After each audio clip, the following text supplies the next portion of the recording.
Look, I know exactly what you're thinking. You're looking at the charts, you see the setups, and you tell yourself, if I just had more capital, I could quit my job next month. Then, that dangerous idea pops into your head, a loan, asking a friend, borrowing from the bank. It feels like a shortcut to the life you want, right? But before you sign that paper, stop. Just stop for a few minutes. Because borrowing money to trade isn't usually a shortcut to wealth. Often, it's a shortcut to a psychological breakdown. Let's talk about why. Here is the golden rule of trading psychology. You cannot trade well with scared money. When you trade with your own savings, losing hurts, but you survive. But when you trade with borrowed money, every single tick against you feels like a physical blow. Why? Because you've lost the freedom to be wrong. And in trading, if you can't afford to be wrong, you will never be right. Your brain stops focusing on the market structure and starts focusing on the debt repayment date. You stop trading the chart, and you start trading your fear.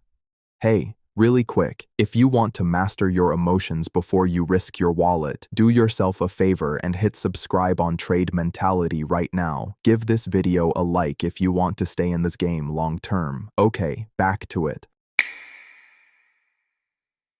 There is a huge difference between leverage provided by a broker and debt you take from a bank. Broker leverage is a tool. Personal debt is a chain. When you blow an account with your own $500, you are at zero. It sucks, but you are free. When you blow an account with a borrowed $5,000, you are at minus $5,000. You are now working a job you hate just to pay for a mistake you made in the past. That psychological weight creates trauma. It makes you hesitant to ever pull the trigger again, even on a perfect setup. It can literally end your trading career before it truly begins. So, what should you do if you are broke but talented? Don't borrow. Use the modern tools available.